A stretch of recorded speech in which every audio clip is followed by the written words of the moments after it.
My Lord and my God, I firmly believe that you're here, that you see me, that you hear me. I adore you with profound reverence. I ask your pardon for my sins and the grace to make this time of prayer fruitful. My Immaculate Mother, Saint Joseph, my Father and Lord, my guardian angel, intercede for me. Today, March 19th, is, as we well know, the solemnity of Saint Joseph, the husband of the Blessed Virgin Mary, adoptive father to Jesus Christ. A great feast day, moment of joy for all of us in the church. And when we think of St. Joseph, we think of, at least I think of, a man who is extremely lucky. He married the most wonderful woman that has ever existed, the most wonderful creature that has ever existed, perfect in all ways. He got to be the father, adoptive father of Jesus Christ, of God Himself. He got to live with Jesus Christ for so many years, teach Him how to work. And maybe we look at Joseph and we feel a little bit of justified envy. I wish I were in the shoes of Joseph. And of course, that is a beautiful thing. We would all like to have lived with Mary and Jesus. But at the same time, we need to remember that Joseph was a very generous man.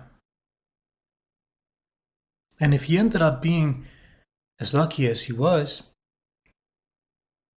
it's not just out of chance,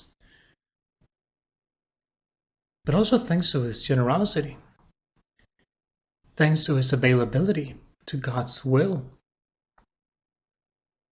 Because his life wasn't easy, his journey wasn't as simple as one might think. We read the Gospels and we see Joseph going through a lot of pressure. We see a Joseph who was young, who had plans. And today we read it in the Gospel. He had planned to marry this beautiful young woman, Mary. When all of a sudden he finds out that Mary is expecting a child.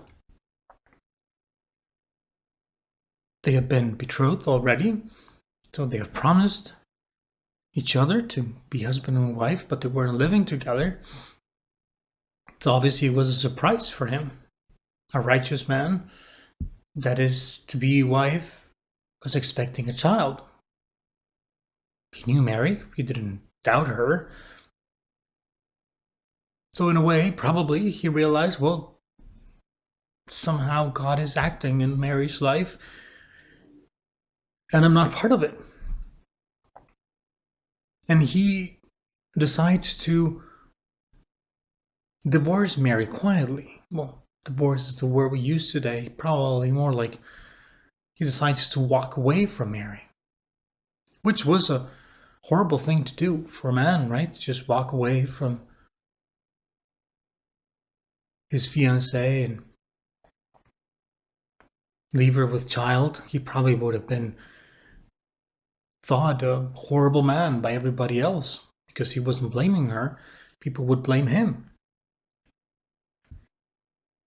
But he is honest and he's, look, this is what it seems like God wants from me. Just walk away. But in a dream, we read today, God sends him an angel to explain to him, like, no, this is not what I want from you. I want you actually to stay with Mary, to take her into your home as your wife. I want you to be there for Jesus as a foster father.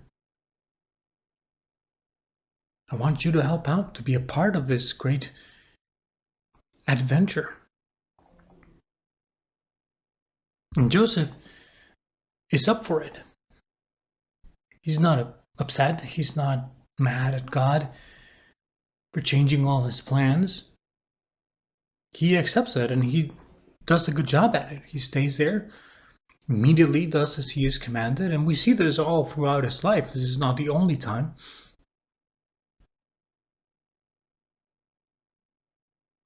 And we know what fruits will come from this obedience, from this generosity on the part of Joseph, this acceptance of God's will. He will end up being probably the luckiest man on earth. But it was out of his generosity that this lucky, quote unquote, thing came to him, because he was generous. He put everything on his part. And obviously, Joseph is teaching you and me the way we need to live our lives, the way we need to respond to God's callings. Because in our lives also there will be many things that will happen that sometimes we won't really understand. We've all experienced this. Change of plans, situations that we're faced with that seem inexplicable. Sometimes things that might make us think that, hey, God doesn't love me. What's going on here? I'm a good person. I've been trying hard, and all of a sudden this happens. Like, God, what's the deal here? And we can tend to be disappointed, rebellious, disappointed at God, like, this was not the plan, right? It's like, I'm doing my share. Why is God not kind of being good to me? Joseph could have thought that. We could all think that many different times, but we need to trust God has a plan. God is writing our story, and He's the best storyteller in the world, right? In the universe, obviously.